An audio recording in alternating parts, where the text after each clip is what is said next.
Hello നമസ്കാരം, കൽഹാനയുടെ പുതിയൊരു വീഡിയോയിലേക്ക് സ്വാഗതം. ഇന്ന് വീണ്ടും ഒരു പാലക്കാടൻ റെസിപ്പിയാണ് രാമയ്യൻ കറി. രാമയ്യൻ കറി നിങ്ങൾ കഴിച്ചിട്ടുണ്ടോ, കണ്ടിട്ടുണ്ടോ? ഇല്ലെങ്കിൽ വായോ, നമുക്ക് രാമയ്യൻ കറി എങ്ങനെയാണ് തയ്യാറാക്കുന്നതെന്ന് നോക്കാം. കുക്കിംഗ് ഒന്നും ആവശ്യമില്ലാത്ത ഒരു സിമ്പിൾ കറിയാണിത്. അതിനായിട്ട് നമുക്ക് മെയിൻ ആയിട്ട് വേണ്ടത് ചേനയാണ് കേട്ടോ. ഇത്രത്തോളം ചേന വേണ്ട, ഇതിന്റെ പകുതി മതി. അപ്പൊ നമുക്കതൊന്ന് മുറിച്ചെടുക്കാം. എന്റെ ഇടത് കൈ മേലാതിരിക്കുവാണേ, അപ്പൊ അത് കാരണം ഹസ്ബൻഡാണ് ചേന മുറിക്കാനൊക്കെ സഹായിക്കുന്നത്. അപ്പോൾ ആ ചേന രണ്ടാക്കി അതിന്റെ പകുതി എടുത്തിട്ടുണ്ട്. ഇനി അതിനെ ചെറിയ കഷ്ണങ്ങളായിട്ടൊന്ന് മുറിക്കണം. അതിനു മുമ്പ് ഇതിന്റെ തൊലിയൊക്കെ ഒന്ന് ചെത്തിക്കളയേണ്ടതുണ്ട്. ഈ കറിക്ക് രാമയ്യൻ കറി എന്ന് പേര് വന്നത് എങ്ങനെയാണെന്ന് നിങ്ങൾക്കറിയാവോ? അതിന്റെ പിന്നില് വളരെ രസകരമായ ഒരു കഥയുണ്ട്. അതായത് പണ്ട് തിരുവിതാംകൂർ ഭരിച്ചിരുന്ന മഹാരാജാവായ മാർത്താണ്ഡവർമ്മ മഹാരാജാവിന്റെ മന്ത്രിമാരിൽ ഒരാളായിരുന്നു രാമയ്യൻ ദളവ. അദ്ദേഹം ഒരിക്കൽ മാർത്താണ്ഡവർമ്മയ്ക്ക് അതികഠിനമായ വയറുവേദന വന്ന സമയത്ത് എന്തൊക്കെ ചെയ്തിട്ടും ആ വയറുവേദന മാറുന്നില്ല. അപ്പോൾ ഒരു ആയുർവേദ റെമഡി പോലെ ഉണ്ടാക്കി കൊടുത്ത ഒരു കറിയാണ് അത്രേ ഈ രാമയ്യൻ കറി. അതുകൊണ്ടാണ് ഈ കറിക്ക് രാമയ്യൻ കറി എന്നുള്ള പേര് വരാൻ കാരണം.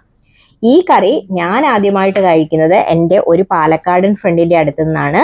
അവളുടെ മുത്തശ്ശി അവൾക്ക് പറഞ്ഞു കൊടുത്ത കഥയാണിത്. പക്ഷെ ആ കഥ എനിക്ക് അത്ര ദഹിക്കാതെ തോന്നിയപ്പോൾ ഞാനൊന്ന് പോയി ഗൂഗിൾ ചെയ്ത് നോക്കിയപ്പം ഗൂഗിളിൽ നിന്ന് കിട്ടിയ ഇൻഫർമേഷനും ഇത് തന്നെയായിരുന്നു.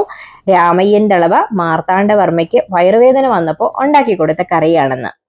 അന്നു മുതൽ ഈ കറി ഞാൻ ഇടയ്ക്കിടയ്ക്ക് ഉണ്ടാക്കാറുണ്ട്. വളരെ ടേസ്റ്റിയുമാണ്, ഉണ്ടാക്കാൻ വളരെ എളുപ്പമാണ്.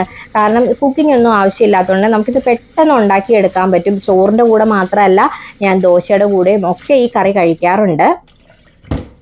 ഒരുപാട് ആരോഗ്യ ഗുണങ്ങളുള്ള ഒരു കിഴങ്ങ് വർഗ്ഗമാണ് ചേന എന്ന് പറയുന്നത്.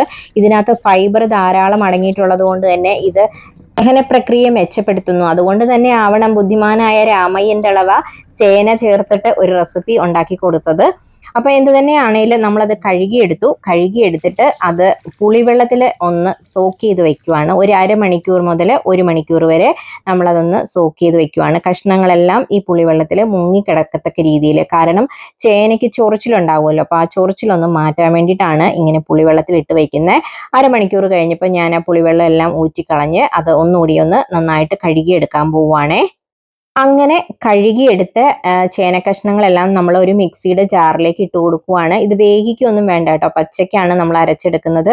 പിന്നെ ഒരു 4 പച്ചമുളകും 1 കഷ്ണം ഇഞ്ചിയും പിന്നെ ഒരു കപ്പ് തേങ്ങ ചിരകിയതും കുറച്ച് ശർക്കരപ്പൊടിയാണ്. അത്രയും വേണ്ട, ഞാൻ ഈ ഒരു സ്പൂണിന് 1 സ്പൂൺ ശർക്കര മാത്രമേ ചേർക്കുന്നുള്ളൂ.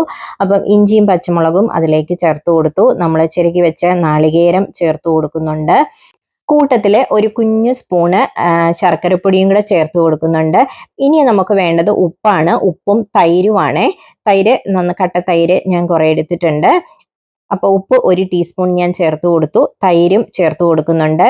ഈ തൈരും കൂടെ ചേർത്ത് അരയ്ക്കുമ്പോൾ ഈ ചേന ഒട്ടും നമുക്ക് ചൊറിയത്തില്ല. ഓൾറെഡി നമ്മൾ പുളിവെള്ളത്തിൽ ഇട്ട് വെച്ചിരുന്നതാണ്.